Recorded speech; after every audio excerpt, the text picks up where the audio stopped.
The Dakota Territory. Winter of 1886 hit different when black mold spread across Erik Lindstrom's attic boards, and rot crept into his living space. He had built his cabin exactly the way every homesteader was told to: tight gable roof, sealed logs, no ventilation, standard and trusted. Across the prairie, settlers fought the same losing battle in cabins built by the book and rotting from within. Over the next 2 seasons, Erik quietly applied a ventilation method from Scandinavian traditions that kept his attic bone dry while neighbors' cabins grew thick with mold. Fellow homesteaders called his approach wasteful, warning it would freeze his family out. Yet when 1889 brought brutal winter and rapid spring thaws, Erik's cabin stayed sound while 3 out of 5 neighboring roofs leaked or collapsed. Today we'll break down the exact airflow principles behind Erik's system. What did this immigrant understand about managing moisture that every other frontier builder was missing? The year 1886 brought waves of immigrant families across the rolling grasslands of Dakota Territory, staking claims on quarter sections of prairie that stretched unbroken to every horizon.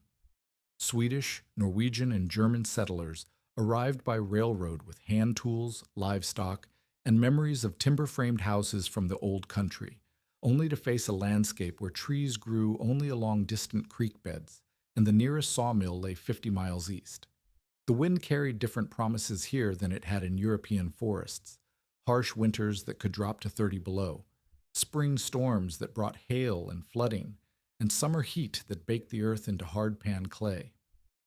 Most newcomers learned cabin construction from neighbors who had arrived a season or two earlier, men who had adapted quickly to frontier conditions and developed what seemed like practical wisdom.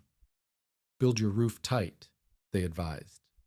Use whatever lumber you can get: rough sawn planks, split shakes, even flattened logs if necessary, but lay them close together with no gaps. Seal every joint with mud, clay, or pine pitch. The logic seemed unshakable.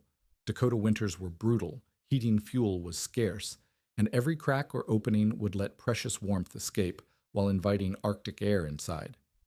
Ventilation was a luxury for wealthy folks in established towns, not for homesteaders burning cow chips and twisted hay to stay alive. The accepted method produced cabins that looked solid and sensible. Gable roofs rose at steep angles to shed snow, their surfaces covered with overlapping boards or shakes that formed what appeared to be weatherproof barriers. Walls were chinked tight with mud and prairie grass, and small windows were covered with oiled paper or precious glass when available. Inside, families huddled around iron stoves or stone fireplaces, burning whatever fuel they could gather, while outside the wind howled across the empty plains. Within the first year, however, problems began to appear in cabin after cabin across the territory. Homesteaders noticed dark stains spreading across their attic boards during late winter months, black patches that seemed to grow larger each week. The stains carried a musty smell that drifted down into living spaces, making food taste strange and causing some family members to develop persistent coughs. When settlers climbed into their attics to investigate, they found boards that felt soft to the touch, wood that had begun to rot from the inside out. The damage accelerated through freeze and thaw cycles. Moisture that had condensed on the underside of roof boards would freeze solid during bitter nights, then melt during brief warm spells, soaking deeper into the wood grain. Repeated freezing caused boards to crack and warp, while the constant dampness provided perfect conditions for fungal growth. Some homesteaders discovered that entire sections of roof sheathing had become so compromised that they sagged under snow loads, threatening to collapse into the living space below. By the second winter, several families in each settlement faced the devastating prospect of partial roof rebuilds. Lumber was expensive and difficult to transport, requiring trips to distant mills or trades with other settlers. The labor of tearing off damaged boards and installing replacements consumed precious time that should have been spent on farming or other survival tasks. Some families were forced to sleep under tarpaulins or in makeshift lean-tos while they waited for materials and favorable weather to complete repairs. Erik Lindstrom watched these failures with growing concern, but also with recognition. The Swedish immigrant had grown up in a climate where long winters and abundant moisture created similar challenges, and his father had been a carpenter who understood the relationship between trapped air and wood rot. In Sweden, traditional builders had learned over centuries that houses needed to breathe, that controlling humidity mattered as much as retaining heat. Lindstrom remembered the ventilation gaps his father had built into barn roofs, the careful attention paid to airflow in root cellars, and the way Scandinavian craftsmen selected and seasoned their timber. When Lindstrom began planning his own cabin that autumn, he quietly incorporated techniques that seemed strange to his neighbors. Instead of sealing his roof boards tight against each other, he left narrow gaps along the eaves where the roof met the walls, covering these openings with fine metal screening to keep out insects and mice. At the peak of his roof, he installed a continuous ridge vent, a simple arrangement of overlapping boards that would shed rain and snow while allowing air to escape from the attic space. His neighbors regarded these modifications with a mixture of amusement and concern. "You're building a chimney for your heat," one experienced homesteader warned him. "Come January, you'll be burning twice the fuel and still shivering." Another settler, who had survived 2 Dakota winters, predicted that Lindstrom's family would end up sleeping in their barn by Christmas, driven out by drafts and cold air pouring through his foolish ventilation system. The criticism reflected deeper concerns about survival on the frontier. Fuel was genuinely scarce. Buffalo chips and twisted hay burned quickly, cordwood was expensive, and coal had to be hauled great distances. Every British thermal unit mattered when temperatures dropped below zero for weeks at a time. Wasting heat seemed not just impractical, but potentially fatal, a luxury that could lead to frostbite, illness, or death. The established method of sealing everything tight had kept families alive, even if it meant dealing with some moisture problems later. Lindstrom understood these concerns, but trusted knowledge passed down through generations of Northern European builders who had faced similar challenges. He knew that wood destroyed by moisture and rot provided no insulation at all, and that structural failures could be more dangerous than temporary cold. His ventilation system was not a reckless experiment, but a proven technique adapted to Dakota conditions, a way of managing the invisible enemy of trapped moisture while still maintaining reasonable heating efficiency. The conflict was set. Conventional frontier wisdom that prioritized immediate heat retention against traditional building science that emphasized long-term structural integrity through moisture control. Over the coming months, Lindstrom's method would face the ultimate test of a Dakota winter, while his neighbors' tight-sealed cabins would reveal whether their approach could survive beyond the first year of apparent success. The first major test came with the temperature drop of late November 1886, when nighttime readings fell to 15 below zero and stayed there for 2 weeks straight. Inside the sealed cabins scattered across the settlement, families generated moisture with every breath, every pot of boiling water, every load of wet clothes hung near the stove to dry. A typical family of 4 exhaled nearly 2 gallons of water vapor each day during winter months, while cooking, washing, and daily activities added another gallon or more. This invisible moisture had nowhere to go in the tightly sealed structures, rising with the heated air toward the roof, where it met boards chilled to near outside temperatures. The physics of the problem were relentless. Warm air holds far more moisture than cold air, so when heated indoor air contacted roof boards kept frigid by outdoor temperatures, the vapor condensed instantly into droplets that soaked into the wood grain. Each night brought a fresh cycle of condensation. Each morning brought brief warming that drove the moisture deeper into the timber, and each subsequent freeze turned that absorbed water into ice crystals that expanded and split the wood fibers from within. Lindstrom's system worked on the opposite principle. His soffit vents, positioned as continuous 2-inch gaps along both eaves of his 24-foot cabin, drew in cold exterior air that entered the attic space at roughly the same temperature as the outdoor environment. This incoming air was dry, containing minimal moisture even at freezing temperatures. As the cold air moved across the attic floor, it absorbed any humidity that managed to rise from the living space below, then continued upward toward the ridge opening where natural convection carried it out of the structure entirely. The ridge vent itself was an engineering solution borrowed from European barn construction. Lindstrom had created a continuous 4-inch opening along the entire peak of his roof, protected by angled boards that overlapped like giant shingles to shed precipitation while maintaining the air pathway.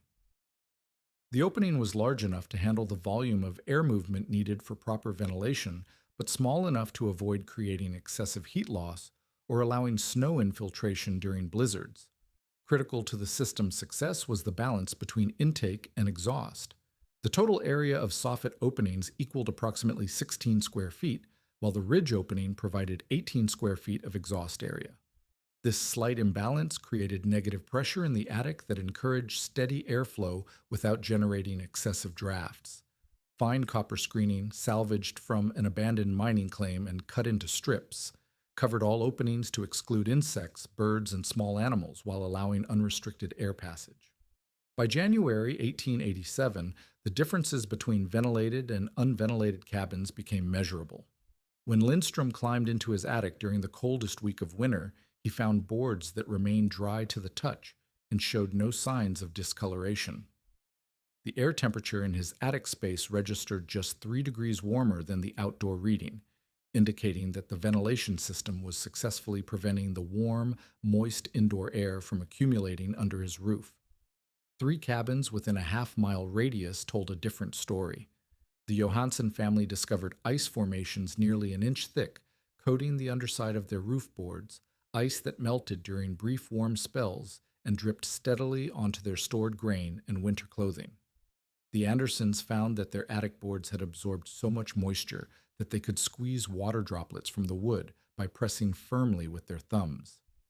Most dramatically, the Petersons' cabin developed such extensive condensation that icicles formed hanging downward from their ceiling joists, creating a frozen forest of ice spikes in their attic space. The moisture content differences were stark and measurable. Wood samples taken from Lindstrom's attic showed moisture levels of 12 to 14%, close to the equilibrium, moisture content for properly seasoned lumber in cold, dry conditions. Samples from neighboring unventilated attics registered moisture contents of 22 to 28%, well above the threshold where fungal growth becomes inevitable and structural integrity begins to decline. Temperature measurements revealed the mechanism behind these results. In sealed cabins, attic air temperatures averaged 15 to 20 degrees warmer than outdoor conditions, creating the temperature differential necessary for continuous condensation. The warm, humid air generated by indoor activities rose into these spaces and encountered surfaces cold enough to wring out their moisture load night after night.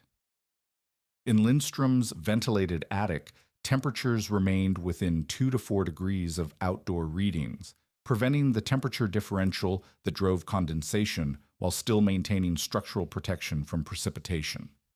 The airflow patterns in Lindstrom's system followed predictable convection principles. Cold air entered through the soffit openings, flowed across the attic floor absorbing any available moisture, then rose toward the ridge as it was gradually warmed by heat loss from the living space below. This created a gentle but continuous air exchange that replaced humid air with dry air, approximately every 2 to 3 hours during typical winter conditions. Fuel consumption data from that first winter proved that effective ventilation did not require excessive heating costs.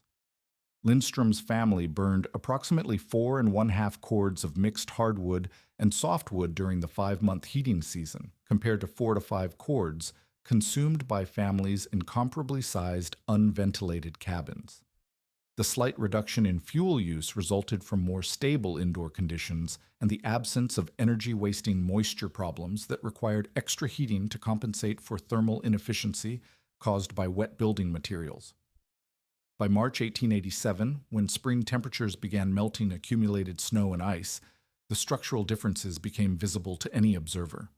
Lindstrom's roof shed water cleanly, with no ice dams forming at the eaves and no signs of water infiltration around roof penetrations or joints.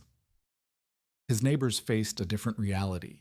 Ice dams created by uncontrolled heat loss forced meltwater under their roof coverings, creating leaks that soaked interior walls and damaged stored supplies, while fungal growth that had been hidden during winter emerged as visible colonies of black and green mold spreading across attic surfaces and beginning to colonize living spaces.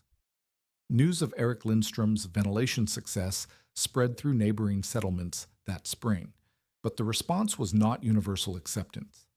Several homesteaders who attempted to copy his methods during the summer of 1887 created systems that backfired spectacularly.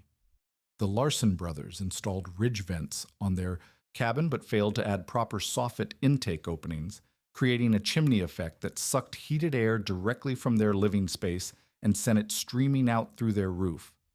Their fuel consumption that winter increased by nearly 40% as their stove worked constantly to replace air being pulled from the room.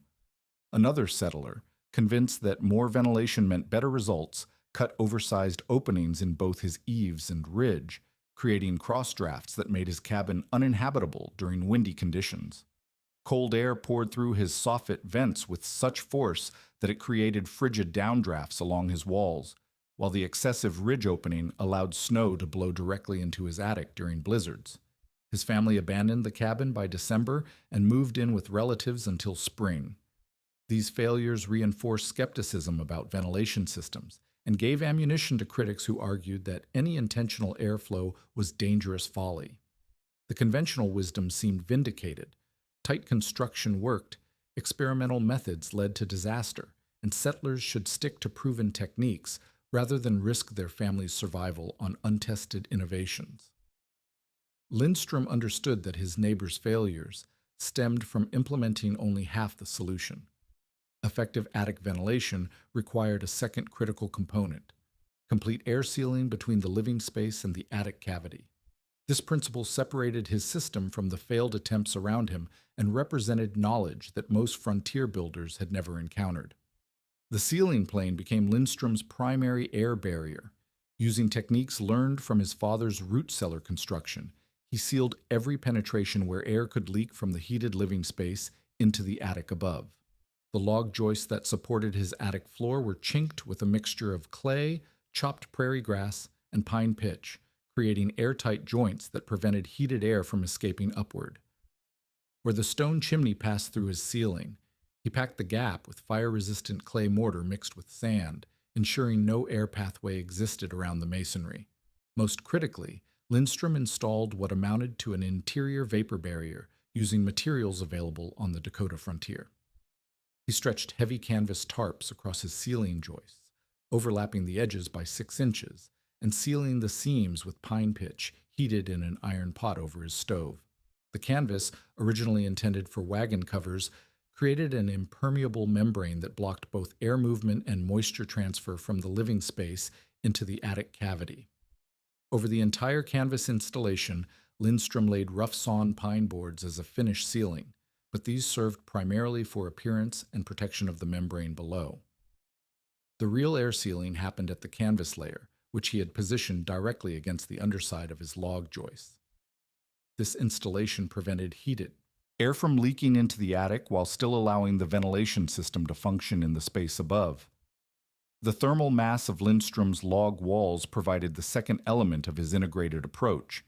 His cabin walls were built from pine logs averaging 14 inches in diameter, creating thermal mass that absorbed heat during the day and released it slowly throughout the night. This thermal flywheel effect meant that even if some heat was lost through the ventilation system, the massive log walls maintained stable interior temperatures without requiring constant fuel input. The combination of sealed living space and ventilated attic created distinctly different thermal zones within the same structure. Temperature measurements during February 1888 revealed the precision of this approach. While outdoor temperatures held steady at 20 below zero, Lindstrom's living space maintained temperatures between 45 and 55 degrees Fahrenheit with approximately 5 hours of active heating per day. His attic space registered temperatures just 2 to 3 degrees above outdoor readings, proving that the ventilation system was working without robbing heat from the living area. Indoor air quality measurements told another part of the story. Using a simple humidity indicator made from twisted horsehair that lengthened and shortened with moisture changes, Lindstrom tracked the relative humidity in his living space throughout the winter. His readings consistently showed humidity levels between 30 and 40%, comfortable for human habitation and low enough to prevent condensation on windows and walls.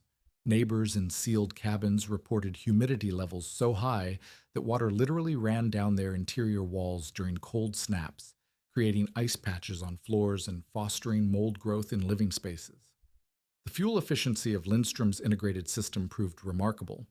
Detailed records kept throughout the winter of 1887 to 1888 showed that his family consumed 4¼ cords of mixed wood to heat their 6-room cabin, approximately 15% less than comparable families in sealed structures.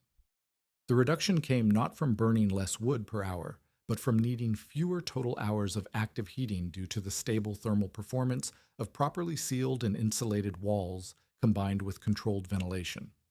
The secret lay in eliminating parasitic heat losses while maintaining necessary moisture control. Sealed cabins lost enormous amounts of energy through uncontrolled air leakage, as heated air leaked out through random cracks and gaps while cold air infiltrated to replace it. Lindstrom's approach channeled all air exchange through the designed ventilation system, which operated in the unheated attic space rather than directly from the living area. By March 1888, the effectiveness of his thermal envelope became visible during the spring warming period. While neighboring cabins experienced dramatic temperature swings as outdoor conditions changed, Lindstrom's interior temperatures remained remarkably stable. The thermal mass of his sealed log walls absorbed and released heat slowly, while the controlled ventilation prevented overheating without creating uncomfortable drafts or excessive heat loss. Professional builders who visited the settlement that spring recognized the sophistication of Lindstrom's integrated approach. A carpenter from Sioux Falls examined the canvas air barrier installation and declared it superior to anything he had seen in conventional frame construction, while a mason noted that the thermal mass principles embodied in the log wall design represented advanced understanding of building performance that was rare even in established cities. The success of this thermal envelope system established a new technical standard that went far beyond simple ventilation, proving that frontier buildings could achieve both moisture control and energy efficiency through careful integration of traditional materials and time-tested principles adapted to prairie conditions. The third winter brought a new challenge that revealed the deeper wisdom behind Lindstrom's approach. As cabins across the territory aged into their second and third seasons, the quality of construction materials became as critical as the ventilation systems that protected them. Lumber that had seemed adequate during initial construction began showing its true character under the stress of repeated freeze-thaw cycles, and the differences between various wood preparation methods became starkly apparent. Most homesteaders had built with whatever lumber they could obtain quickly and cheaply. Green timber, cut during the growing season when sap ran high, comprised the majority of roof sheathing across the settlement. This freshly cut wood contained moisture levels of 35 to 45%, far above the 12 to 15% equilibrium moisture content that properly seasoned lumber achieves. As these green boards dried in place, they shrank unevenly, creating gaps between planks and warping that opened pathways for water infiltration. Lindstrom had taken a different approach based on his father's carpentry training in Sweden. During the summer of 1886, he had selected standing dead pine trees that had been naturally air-dried for at least 2 seasons while still rooted. These trees, killed by lightning strikes or disease but left standing until their internal moisture had evaporated, provided lumber with inherently stable characteristics. When cut into boards, this naturally seasoned timber showed minimal shrinkage and maintained straight grain lines that resisted warping under thermal stress. The milling process itself required careful attention to grain orientation and cutting techniques. Lindstrom hand-selected each roof board based on the direction of annual growth rings, choosing pieces where the rings ran parallel to the board's width rather than perpendicular to it. This orientation, known as flat sawn or plain sawn configuration, allowed the boards to cup slightly downward as they aged, creating natural water channels that directed moisture away from joints rather than allowing it to pool along seams. Installation techniques proved equally important for long-term durability. Where most settlers laid their roof boards tightly butted together, Lindstrom left deliberate expansion gaps of 1/8 inch between each board during installation. These gaps, invisible from below due to overlapping roof covering, accommodated seasonal expansion and contraction without creating stress that would split or bow the lumber. More importantly, the gaps provided additional pathways for air circulation that enhanced the drying effect of his ventilation system. The roof covering itself demanded specific water-shedding strategies adapted from Northern European building traditions. Lindstrom installed his shakes in a modified Scandinavian pattern that created multiple overlapping layers at each seam. Rather than the standard frontier method of simple overlap, he used a triple lap technique where each shake covered portions of the two shakes below it, creating redundant barriers against water infiltration that remained effective even if individual shakes split or curled with age. Fastening methods reflected similar attention to long-term performance. While most homesteaders used whatever nails they could acquire, often iron nails that would rust and stain the wood, Lindstrom had traded beaver pelts for copper nails from a merchant in Sioux Falls. The copper fasteners cost 3 times more than iron nails, but provided corrosion resistance that prevented the metal staining and wood degradation common in standard construction. Each nail was driven at a slight angle to increase holding power and reduce the likelihood of working loose during wood movement. By 1889, the durability advantages of these techniques became measurable and dramatic. Inspection of roof systems across the settlement revealed stark differences in structural integrity. The Anderson cabin, built with green lumber and standard installation methods, required replacement of approximately 60% of its roof sheathing due to warping, splitting, and rot damage. Boards that had started flat and straight now showed curves and gaps large enough to admit driving rain and snow. The Peterson family faced even more severe structural problems. Their roof sheathing, installed without expansion gaps and fastened with iron nails that had rusted extensively, showed not only individual board failure but system-wide instability. Several rafters had been weakened by nail corrosion and wood rot to the point where the roof structure sagged visibly under snow loads. Emergency repairs required not just board replacement but installation of additional support beams to prevent complete collapse. Lindstrom's roof told a different story entirely. Visual inspection revealed boards that remained straight and true, with only minor surface weathering appropriate for 3-year-old lumber. The copper nails showed no signs of corrosion, and the wood around each fastener remained free of the dark staining that plagued iron-nailed construction.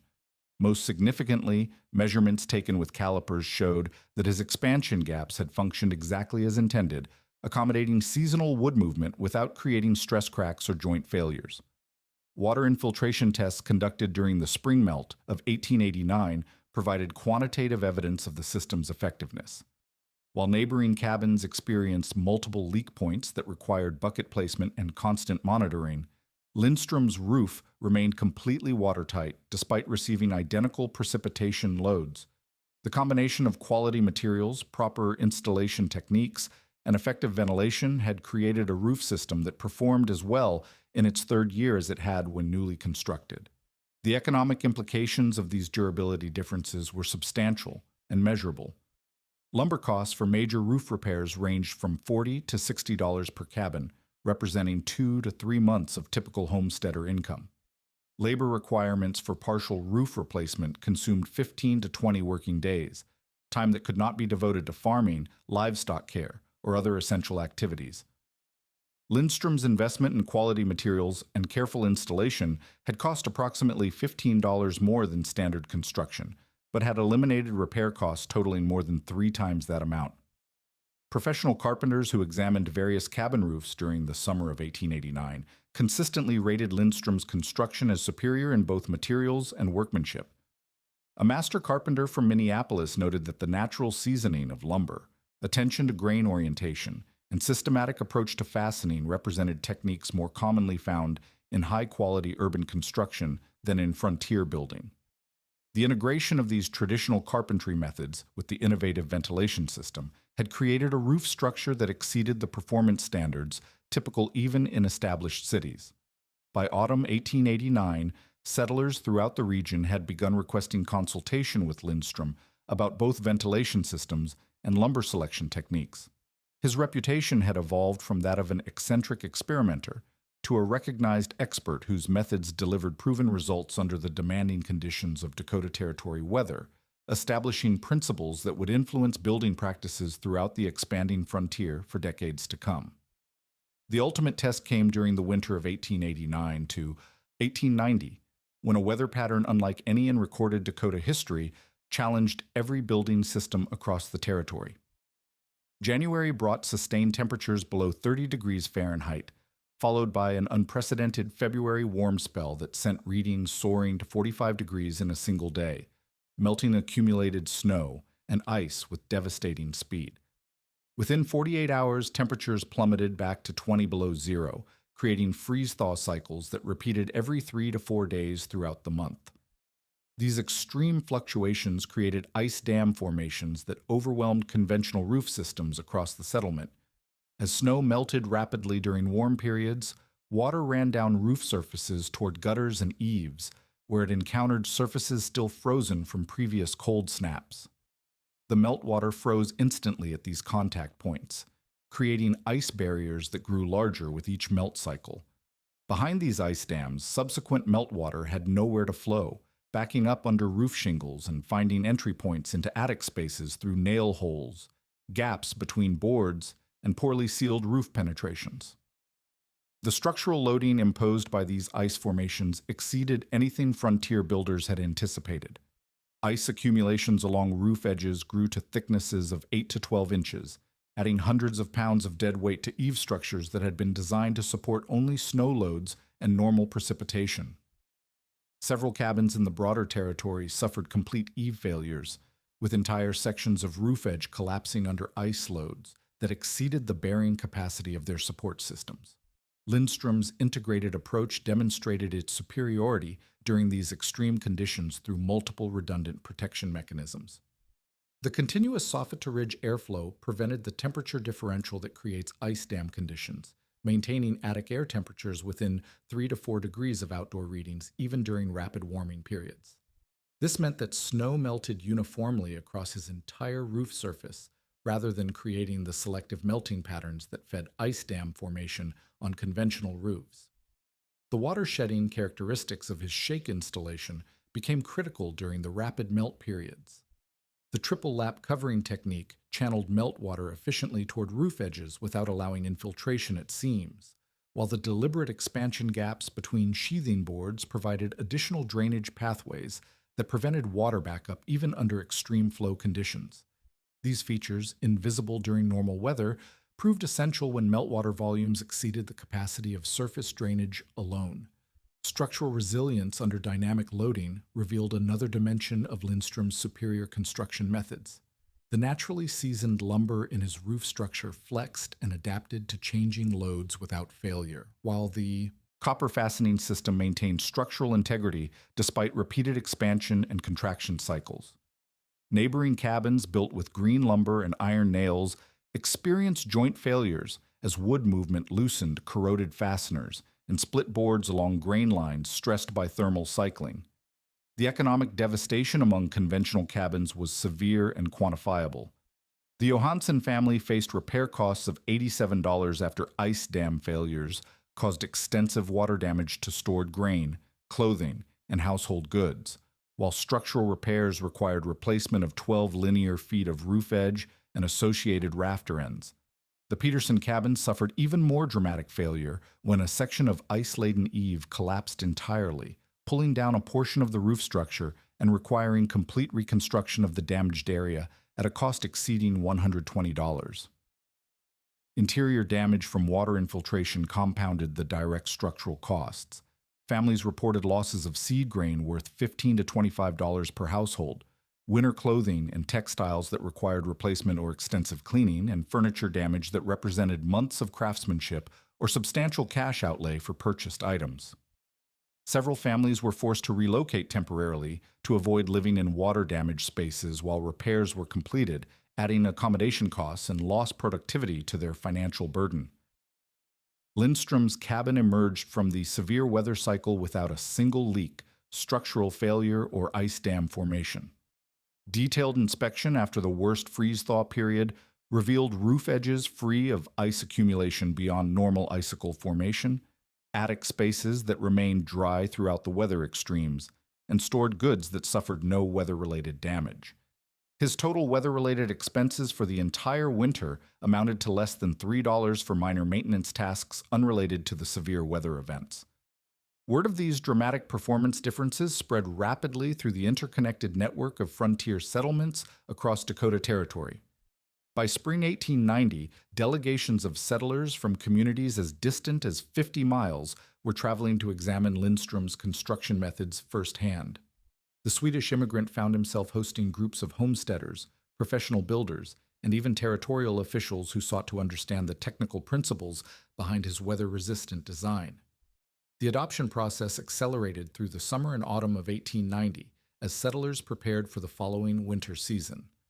Lumber yards in Sioux Falls and other regional centers began stocking copper nails and offering naturally seasoned lumber at premium prices for customers specifically requesting Lindstrom-style construction materials.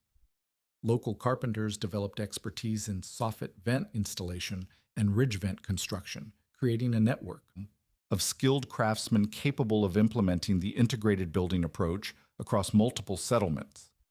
By 1892, territorial building records showed that more than 60% of new cabin construction incorporated some form of deliberate attic ventilation, representing a fundamental shift in frontier building practices within just 3 years of Lindstrom's initial demonstration. The techniques spread beyond Dakota Territory into Montana, Wyoming, and other western regions where similar climate challenges demanded robust building solutions. The influence extended beyond individual homesteads to commercial and institutional construction. The territorial government incorporated ventilation requirements into specifications for schools, post offices, and other public buildings, while merchants and business owners requested ventilated designs for stores, warehouses, and manufacturing facilities. These larger-scale applications proved that the principles scaled effectively from single-family cabins to complex commercial structures. Professional recognition followed from the broader building community.